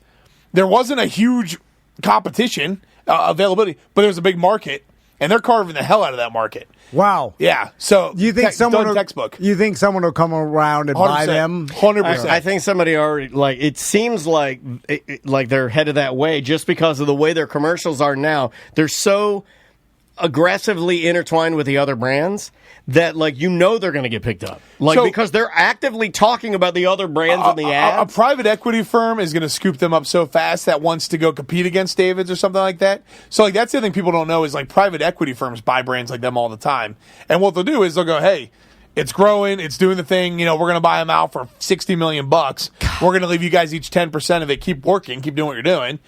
Grow the thing, and then eventually we'll sell it to some big snack company or whatever. But God, so you just get a $60 million payout, and then you also get a salary job and still own 10% of the company. Yeah, God, that's sweet. I got a friend who got a check for. I want to say it was her and her partner. They got a check for $30 million. They sold 51% of the company, so they still had all the other half the equity, right? Yeah. She got a stupid $350,000 salary, expand. It was great. You basically got a mad bonus. They built the company up, and then I think it just sold a few years ago, actually. God. So yeah, there's a million ways to skin the cat, and that stuff happens all the time with brands. And I guarantee you, Seeds is on its way or smacking. Because those kids, they did everything right. Gunflower Seeds. Holy shit. Why is that so good, dude? Yeah, what do you think? Shit. Hold on. I'm trying to pause it so everybody can see it. Hold on. Where's Gunflower? There it is. Yeah. Right. Gunflower Seeds. So I did that. They got to see, if you were watching live on Twitch and YouTube, you got to see me do that real time. We're coming for you, smacking. See, but this is what's funny is dude, this is entertaining to watch come to life. You know? Well, we're the live action shittiest entrepreneurs. Making business out of business. We don't want to do the actual work. We're the shitty live entrepreneurs. I don't want to stir the peanuts in the cauldron. I don't do any hard work. I'm just an idea guy. Market, come with the ideas, put a jingle. Can we just... Everybody loves the logo. Everybody loves Gunflower. Yeah, good. It needs to be a little more American, I would say. So you got Freedom Nuts and Gunflower Seeds. Holy shit, this is brilliant. We can come up with 10 other ones. Yeah. We're just an idea machine. Okay, ready? Here we go. Live testing. Would you buy Gunflower Seeds? Okay, wow. look. That was a no. That was an easy yes. Yeah. Well, they're healthy. Yeah. You like to snack healthy. So, although it seems like doing all this has to be hard, or everybody would do it right. Ideas are a dime a dozen. All the shit. It's the man hours putting into it. This Gunflower Seeds. I bet you. We could manufacture in probably 30 days, and you could have your first 3 flavors in probably 500 units per flavor, and probably under $2,000. Really? Oh my God! That's cheaper than koozies. We've been buying all these goddamn koozies. I'd rather hand people sunflower seeds. Yeah. Here, try these. And then then we just sell them, and as long as we sell them online. No, you guys have that part already figured out. You got the fucking website. We just market them. We do have a website. We have a we know Shopify. influencers. You are the influencers. No, we're too old. We're too old. Well, Jesse, Pre-order is now live for Gunflower Seeds. Pre-order is live for 3 flavors. Please pick the 3-pack variety pack. $30. We're gonna do a barbecue. We slip you $1,000 on one of your walks. You're like, I need some Gunflower Seeds to fuel my walk. And you're eating them, and you're like, Gunflower Seeds now available. Yeah. You're like, check out this sunset at Costco. You're eating them.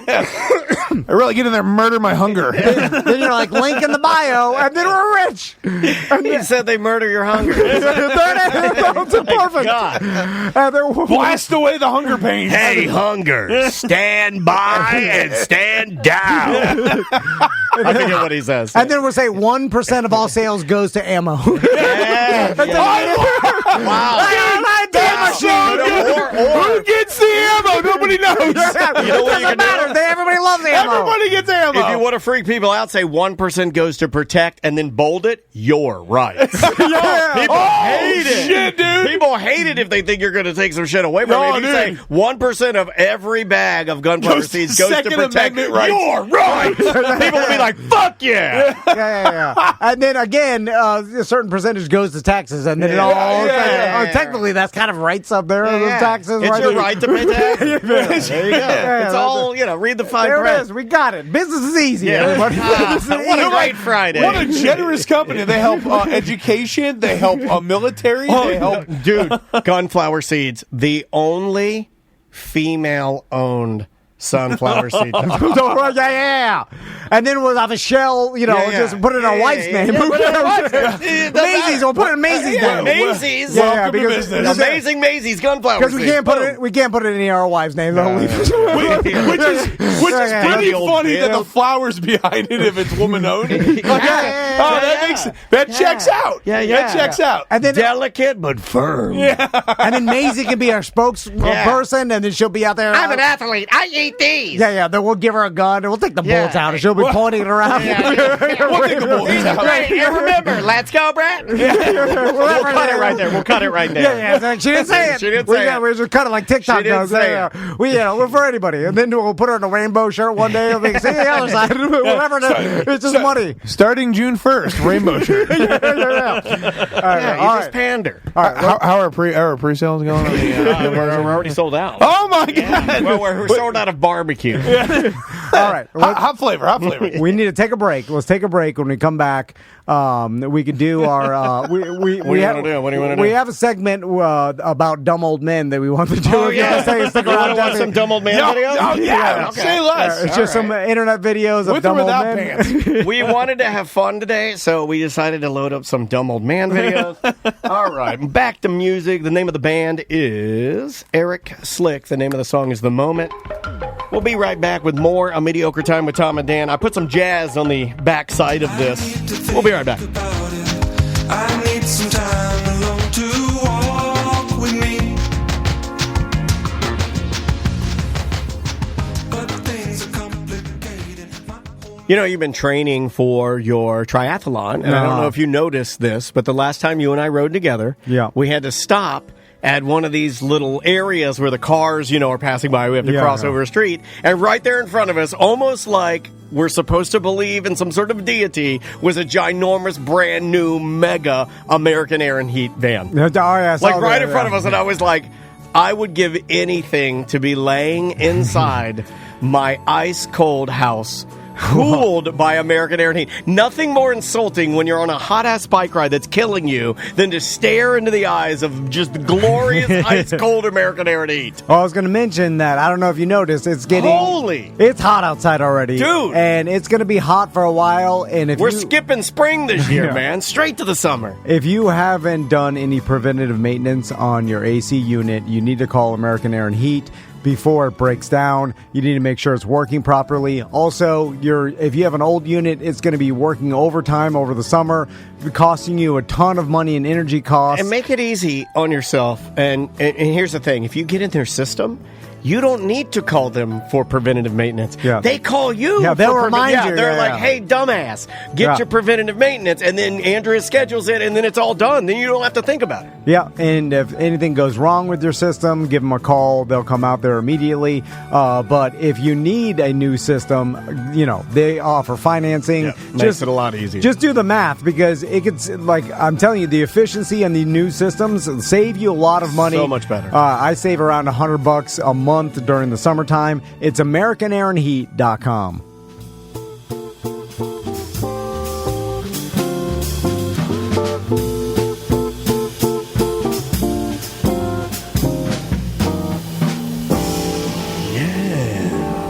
Welcome back to Real Jazz Sirius XM. I am the Watchman.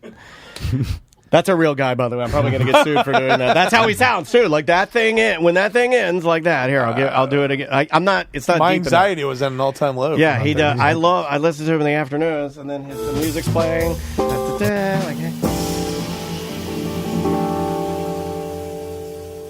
Real Jazz Series XM. This is channel 116. I'm the Watchman. Oh, I love it. I go, yeah, Watchman. Fucking get it, Watchman. You ever seen Daddy's Home where he's like 1067 the Panda? Yeah, I'm a dumb old man, and I like jazz, and I listen to a shit ton of it. But yeah, if you want to know who that is, I'll tell you later. AI's coming for the Watchmen too. Yeah, it is. Yeah, they could do all that. So what are we doing here? Sorry, I'm not. Well, we wanted to do. I'm not prepared. We were really digging into boiled peanuts during the break. Yeah, Holy smokes! I better get a cauldron. Oh yes. We were laughing about dumb old men. Me and Daniel's favorite topic sometimes. We call ourselves dumb old men, and like old men, like the old man throwing the towel over the gator in the golf course, and then it whipping around and biting him. Oh yeah, that makes us laugh. We laugh at that. Yes. And then just old men in general make me laugh, especially if they get frustrated at technology or whatever. In fact, I had a run-in with old man at the gym. Oh, was it you? And he kept answering. It was only me and him in the gym over here. I'm not gonna say where, but we were there by ourselves, and he kept answering his phone. And my grandfather did this, where he'd answer his landline anytime someone would call. It's old men and Puerto Ricans will answer their phone anywhere, everywhere. But it's always a scam call. So he's like, his cell phone will ring, and he's like, oh, you get flustered. He'd pick up. He's like, hello, who is this? Hello. And he's like, all right, bye-bye. And, and you wait a minute, that's you. But I'm like, quit answering the phone, old man. Yeah. It's all tells scam. you who's calling. Yeah. Just if it's not your family member on the goddamn phone, just don't answer. If it says car warranty, it's not your car. But like, I think that the reason I answer calls now, because I feel a little attacked. I think the reason I answer the calls now is because it is that pendulum effect. I have been ignoring every call that's come through on my cell phone for 10 years, and you know what? I'm fucking had it. I'm answering these fucking That's what they want. You're going to waste my time and waste your time. Yeah, I'm answering it now. And now, it used to say, we had a sweet spot for like 2 years where it would say spam likely, or spam, or telemarketer or whatever. It's all done now. And now they're all spoofs of like people I know's numbers. It's like close to, it'll be like my number, one number off, and I'm like, oh my God, it's me for the future. That's a fuck. I answer all of it. Do you have the sports book? Yes or no? I back. You know what? Another thing I back, and this is what this does make him. I'm glad you're here because it eases it for him. But I know it makes him think like, why the fuck am I in business with this guy? I turn my clicks back on when I'm typing. I'm all click. Clicks. So sometimes I do it for funsies. Do you know we still have ringtones on our phone? Just learned that again. Yeah. I forgot about those guys. I type faster with the clicks on. The audible noise of a click makes me a more accurate type script. It feels good. You really feel like a novelist. It's got there's a satisfaction to it. Like, I bet you would be. I've been trying to get him to use ChatGPT to proofread his emails. Oh, he'll one thumb an email. It'll take him 4 hours in one email. Daniel has shown me that, like, I was writing something to someone, a client, and then Daniel's like, let me just throw it in ChatGPT for you. I'm like, I don't think anything can be better than what I wrote. He did say that. He was like, I don't know, man. This it's is pretty much 100%. And then when Daniel said it back to me, 3 seconds later, I was like, oh my God. Like, it was perfectly organized with bullet points, and it had made it better. Yeah. Like all my options, they were like, this is the beginning option. This is the enhanced. It was like making like sales. Like it was a better salesman than I was. He had 1, 2, and 3, and it made it introductory, enhanced, and premium. Yeah, I was like, oh, the premium. They love the premium. Instead of premium, it's 3. Well, it's so funny because I help kids here at UCF, in the incubator there at during the semesters. Or whatever. I help the girls volleyball team. Yeah, well, I gotta switch. Hey. Come on, I gotta switch then. Anyways, they'll send me emails, and they're like, "Dear insert name," and I'm like, "Hey guys, if you're gonna use ChatGPT, you you got to at least read it before you send it. Yeah, Because my name's not even in there. And then the guy like, my name is insert name. And you feel really bad about Real yourself. jerk. Because Real jerk. well, that's the problem is that you don't know what it is, do you? Well, no. thinking, and got it. All I had is gun seeds. I know. Look on it. I know. I'm staring when this guy gets an idea. His whole week He's is fucked. bricked up. It's staring me down. His from the whole idea. weekend is fucked. He's supposed to train and do all this stuff, and you're going to be gunflower seeds in the clouds. You and Tommy planning all day. I wasted all my brain energy and I got no more. But if people know it's ChatGPT or whatever, then immediately they get insulted. That you sent them a ChatGPT email. Oh, they do. They do. You know, because they're like, oh, this means you're too lazy to put any fucking effort You don't into it. care. You don't care. It's like, no, I'm just a bad writer. They flip it on them. They're like, you don't care. Go, let me ask AI if I care. Yeah. And then ask AI if you care, and then send that answer back to it. It's like, well, let me send you what I was going to send. They go, never mind. You're You know fine. what I will? You know what I will give it a nod for emails though, if like, and it's good for me because I got a bit of a temper. When people are being unreasonable, Oh, yeah. it's Yeah. the only thing you should ever use. Yeah. Like when people are being unreasonable, you should just use it because it does not have emotion. It doesn't. They're saying they're going to add that into it. I say don't add it in. We don't need it. Please send a pissed off professional Because email. it helps me when I get an email of some guy that's just being a fucking prick and he's curse crazy. You just throw it in there. It'll give you a better way to do it. It gives you, Hello, it detaches Mike. you from it. It does. It detaches you. It's just like my car driving for me. I don't get mad in traffic. No, I'm not doing anything. Who's driving your car? You have a 93 Honda. That's my daughter. It was my daughter. I love that you're using computers to take and robots to take the emotion out of your life because that's what it is. Well, so it's like it's. I like it. You want me to like? It's pro move. Does that work for relationships? Asking for a friend. I mean, I guess it would be the version of walking away, right? Instead of just staying there yelling and screaming, you just walk away and like chill out. Yeah, but the relationship, like I act like a robot, and Crystal does not like it. That's true. She gets very upset when I act like ChatGPT would respond. Let me get these videos. Okay, here. so what was the first video? The first video is the first one is let's just start with something cute. All right. This is a cute couple. And this is a cute old man and a cute old lady, and they're not like. And what I like about this one is, it's the quintessential old people that aren't mean to each other. And what I mean by, well, they're mean to each other, but they don't curse. There's an element of respect. They just yell curse words. It's a dang nabbit. Yeah. Oh, yeah, nice. Yeah, so Pro here, move. check this one out. This is old man versus a grill. Damn it, why don't you just make me go faster even yet? What are you doing? Okay, it's going to be me. Hold on. Oh, they'll eat the freedom nuts. Damn it, why don't That's you our demo. just make me go faster even yet? Why don't My favorite is he managed to grill himself. Why Did you see that move? Why don't you make me go faster even yet? That is it's a great thing to say, and I want you to say it all week. And why don't you make me go faster even yet? I was voted most likely to be this old man later in life because I will do things that are terrible and then blame them all on Andrea. And you've seen me do it. I'll fall down a flight of stairs and I'll be, Andrea, you bitch! And it has nothing to do with her. She's in Topeka, Kansas on a business trip. I'm not even here. Yeah, her and Maisie they've been gone. They left me. And we're divorced for 15 years. I fall down the stairs. I blame Andrea. So the old man, She bought these damn steps. this video is being taken by the porch cam. He knocks over his own grill onto himself. Yeah. And he screams, "Why don't you make me go faster even yet?" Yeah, and then she Which says, is his and then motherfucker. she's so cute. Listen how cute she is. She's adorable. And Tom, you're right. Give these two people a bag of freedom nuts. Oh, nice! These are our guys. Oh, damn it, why don't you just make me go faster even yet? What are you doing? She's so cute. And that's what Andrea would say. What are you doing? And what's the thought process there? It's like, yes, no, I planned on absolutely belly rolling the grill into the yard. My bad, you caught me in the middle.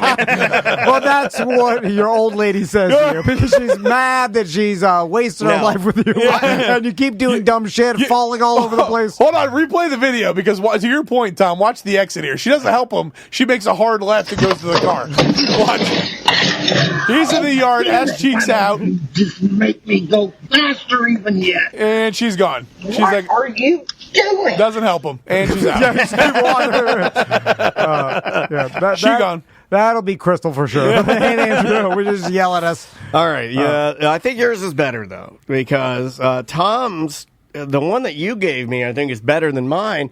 You gave me one of my favorite things of all time, which is Old Man Gets Pranked on Golf Course. Okay, yeah. And the best thing about Old Man Gets Pranked on Golf Course is this one, I believe, has, like, what it showed me is that this old man is now, like, it's peeled back the entire mask that he's worn, his entire persona, and he's down to just, like, fight or flight. Like, what would I do? Like, and you're going to hear how he would sound, like, gun in mouth, like save your family, you're dead, like, staring the Grim Reaper into the eyes. How would you sound on your... Like, I would like to think that if I was fighting to the death, then I wouldn't sound like this. That's what I'm trying to say. That's what I'm trying to say. His friends did the classic clip fake snake to the back of your shirt on a fishing string. It never gets old. Yeah, my dad had one of those, by the way. Yeah, which is basically you just like use a clothespin or some clip and then just clip it to the back of your buddy's fishing shirt. line on a rubber snake. And then all of a sudden they turn around and the snake is chasing them, but it's attached to a string on their back. Yeah. So no matter how fast they run, it keeps up with them. Here. Okay, this one, I mean, this one's so good. Pull up a dead tree and let it fall on the neighbor's car. Okay.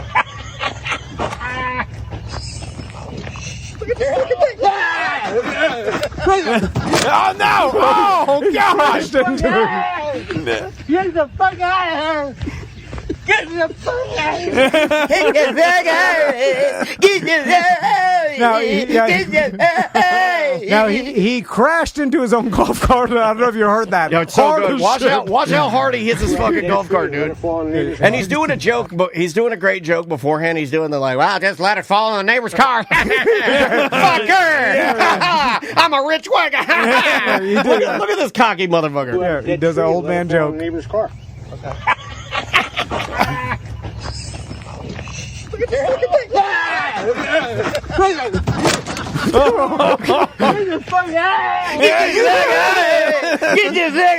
He went into a stroke halfway between that. You have this gene. Yeah. It is, I guess, unfortunate that. Get the fuck out of here! Sounds like he's crying. Get the fuck out of here! Yeah, he's falling over. He's still trying to get away from the snake. That's a dumb old man at golf course trying to get away from the snake. The crunch on that golf cart is legit, though. It's so good. Oh, he smashed. Oh, yeah. He hit so hard. It is embarrassing when you make a scream for your life because it's involuntary. Yeah. I've gone through this before. I know I do it. Yeah. If you scare someone good enough and they actually believe they're dying or being chased by a snake, you'll scream. I usually scream, though, not for being scared, but just intense pain. I'll yell a yell that, like, makes Andrea and Maisie, like, it scares them. Like, you know, like when you get the bar on your bed between your toes? Yeah. Oh, yeah. Oh, what kind of? When you kick, when you kick the metal bed, like the wheel. Oh, he's got old school I got the old wheel. I'm not fancy. Like I got metal. You know when you're around the corner and the chain of your bed gets stuck on your toes? It's the white wheels with the brass, and you have to push it down to keep it from rolling. We didn't sell our company to no one. Unsellable. Nothing can be done. We built it up. No offers. No offers. Not one offer. No one. It's still on the table. By the way, if you want to contact us, you want to buy T&D Media, it's for sale. For sale. It's been for sale. Highest bid. Final one. You want pre-order for T&D Media begins now. Do we want to do Ric Flair? Okay, yeah, it's a little late, but I mean, like. Well, we were gonna play this video. He said, spend money and put this place over and bring my family and friends here. What's Ric Flair's speech impediment? It's drunk. No. No, I think he had like a CTE. He had a little bit of that. Yeah, I think that's from. I didn't do nothing but come in, put the plate on. The only thing I've ever heard him say is "woo." Woo! I think, he's one of my favorite wrestlers. So this hurts my heart to even play this video. Yeah. I hate this video. you mix alcohol, like you'll get a wet brain from alcohol over, like, he's been drinking for 40 years, hard drinking, like if you want. Nate the boy. He said Nate the boy. But why? Why does he say that? I think it's the alcohol, dude. No, I think there is a speech Like he's impediment. always had it? I think when the spinal cord disconnects at some point. Listen. He's a North Carolina guy, they're saying. And by the way, this video is him drunk at the bar. He's talking shit to someone. I should probably set this up. So he went to this place in Tampa, Gainesville. Went to this place in Gainesville with his family. They were celebrating like a graduation or something. And then he tips out big and spends big. That's what he does. And then apparently one of the managers or somebody that worked at the restaurant, this is the only thing they're saying, was in the restroom too long.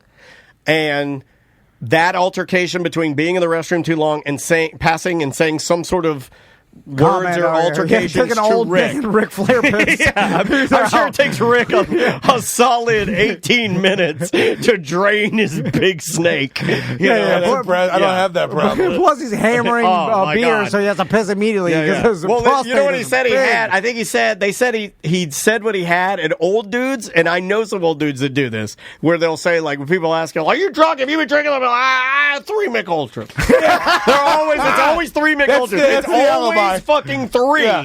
3 Mick, like those are. It's 8:30 in the morning, Grandpa. You just woke up. I'm done. 3 Mick Ultras. But let's see what he said here. Okay, so he right now he's like talking to the manager, and he said, "I did nothing wrong except put this place over," which is a wrestling term for like making you look good. Okay, yeah. Putting this just place by over. being here, Ric Flair's here. Yeah. Watch social media tomorrow. I don't follow social media. Well, you better. I don't get stuck on my phone. What's your name, nut job? he says, watch social media tomorrow. And then the guy's like, I don't follow social media. And he's like, well, you better. What's your name? What's your name, nut job? Although it's an odd argument where the old man is telling the young bartender, well, look at social media I gotta tomorrow. like that. I like Rick's like, you gotta get on social media. What the fuck, man? Your bar He's is right, by the way. 88 years old, I'm on it. I think I might be flipping. You might be changing my tune here. Maybe I'm on Team Rick. Nicholas what? Nicholas Dickhead. so he goes, Nick, what's your name? And the guy goes, Nicholas. He goes, Nicholas what? And then Rick just goes, Nicholas Dickhead. That's pretty good. Don't ever talk. You don't have to call me like that. You don't have to do this to me. If you believe me, my family. Oh, I've sounded like that a couple times. How many times have I've sounded like that with you? Right? I'm like, you go get me a drink. I got you a drink. Now you go give me. Do you remember that? Give me a drink, Nicholas Dickhead. Oh, that's sad. One thing wrong. I walked into the bathroom. Okay, here I'm gonna fast forward to the end of it, but here's the best part. At the very end, there's some guy sitting at the end of the bar because the rest of this video is just gonna make you sad, especially if you're like me and you like Ric Flair. It's hard to watch this. I thought he quit drinking too. Like, who told you that? Well, his documentary when did that happen? led me to believe. You just blew my Crocs off. I didn't. Ric Flair quit drinking. When? Like, it shows me that alcohol can't be that bad for you. Like, I'm serious. He tells you, like, I think it's rolling the dice case by case. Yeah. I was on Reddit earlier. Some guy was like, "My dad drank every day and died at 42." I was like, "Whoa, that's so young, dude." Ric Flair, like in his documentary, was talking about drinking like 12 to 17 beers and then a dozen cocktails every day. Like for every day, it was plus painkillers and everything. Yeah, 25 years. Like it blew his doctor's mind. He's like, "What?" Like that's in the documentary. I'm like, I believe it. He was drinking crazy. Now at the end, watch this guy on the end. Like Rick's like, he starts like taking it up the flagpole a little bit and like asking this guy to go outside. And then there's the young guy. See the young guy all the way to the left that's got the black hair? Like that guy is like, he's basically like, I'll take you outside and beat your dumb old ass. Like, yeah, he gets one of those. Here, $1,000 tip. This guy and I are so cool. She and I are cool. And along comes dipshit. You don't have to call me like that. I said it. I never did. I'll say it again. You're a dipshit. I'll say it again. So he said, I'll say it again. You're a dipshit. And to get around the censor, they said, you're Egyptian, which is pretty funny. But then, okay, so he's escalating and calling him a dipshit. Watch the guy on the end. Oh, I'm leaving. Trust me. I won't come back yet. Come outside here and talk to me like a man. I'm not going to do that because I'm on the clock. You push you. You're on the pussy clock. No. Hey, you want to go out and talk with me in the parking lot? I don't work here. I don't give a shit. We'll talk about Okay, so the guy on the end says, because he's like, you're a pussy, you're from the pussy club. Rick's saying, he's really handed it. Rick's like, you're in the club, you're in the pussy club. And then the guy on the end's like, you want to step outside and talk to me, old man? Because I don't work here and I don't give a shit. And I'll beat your goddamn red-faced, dumb blue jacket ass. That guy's just an opportunist. He's like, to get my ass whooped by Ric Flair in an Applebee's parking lot. But he wouldn't. I'm in. I think you just take one, just a push, and Rick's like, and he can't get up, and it's sad. Well, all Ric Flair has is the woo. Woo! He got any much, and then it turns out slapping someone in the chest is not real fighting. I didn't realize that. I found that out this year. and the 28-year-old kid at the end of the bar will just one punch knock you out. And that was Ghost is like me. Ghost says, I get secondhand embarrassment when that random guy jumps into the argument. Me too. When I was watching that video and then the guy at the end jumps in and's like, hey, Rick, I'll take you outside and beat your dumb old ass. I was like, oh. Yeah. How about, hey, Rick, well, come outside with me, but let's get him away from the element. This guy just super escalates it. Yeah. Well, I think everybody, de-escalate. Maybe you could think about, like, maybe that guy, I think you know this better than we do. You're in that world. Maybe that guy's like, oh, the easiest way for me to get fame instantly is to fight Ric Flair. Instead of being a good human and being like, this is obviously somebody's grandpa that needs to sit down and have a glass of water and not fight an Egyptian man. Yeah, but it'd be even funnier yet if it wasn't Ric Flair. The guy was just hammered and it's like, I am Ric Flair. This guy beats his ass in the parking lot. He tells his buddies he whooped Ric Flair's ass. Meanwhile, it's Michael from Gainesville. He's just a regular old man. Yeah. I'm conflicted because he's in the wrong. And then I guess he did apologize the next day. He went on like Mike Calta's show or some show and said he'd only had 3 Mick Ultras. He did the 3 Mick Ultras, and then I think he said later 3 Mick Ultras and a couple mixed drinks. Okay. It always escalates, right? Come on, Rick. Yeah, you got your granddaughter graduated from UF and you're getting drunk out of starting a fight. Yeah, you can't be doing that. That's a bad look. Well, Jesse, where can people find you on TikTok and all social media? Real Jesse Wolfe. That's pretty simple there. Nothing creative. I need to use AI apparently to church that up a little bit, but keeping it simple. Well, see Jesse's hottest new social media video of a sunset in Costco. I plugged it earlier. Yeah. I mean, how many views now? I think we're cracking 700K on the sunset over Costco. 700,000 people saw a sunset at Costco. Yeah, and that's should have held a glizzy right underneath. Yeah, so it like coming soon. Yeah. Pre-orders are open for the Sunset Glizzies. Hot dog under sunset. I've been telling jokes for 20 years, and 700,000 people have never watched anything I've ever done. But a sunset at Costco. Sunset at Costco. 700,000. All right. I'm going to tell my sons, don't even try. What the fuck? If you're in college, 20 years. Your wife's trying to make them into Broadway performers. She's taking them and showing them the shows. 20 years. Anyway. Have them watch TikTok. Is there anything else we need to plug? I don't think so. Guys, thanks so much for listening. We appreciate it. Again, Jesse, thanks for your time today. Thanks for having me. It's cool having somebody different and new pop by to be silly with. We appreciate it. That was fun. Thanks to our guest today for watching the thank show. you so much for hanging out. We appreciate it. She came from Washington. If you live in a different city and you're visiting Orlando and you're a BDM and you want to come by and watch the show, just shoot us an email. Yeah. Like, remember, if you buy Tom and Dan's hot nuts, you get to come in and watch a show. Come in and watch a show. Also, a roof from Secured, Bart Merrick, a house, a car from our 2 dealerships. Yes, basically, if you support our sponsors, send us an email. You'll get to come in and watch. Yeah, it really, really, really helps us out, man. We love to get that natural interaction. Guys, have a wonderful weekend, and we will see you on Monday. Oh, wait a minute. I can't publish that. It's mediocre. I am so fucking tired of doing podcasts. I'm literally done with them. I'm not doing any more podcasts.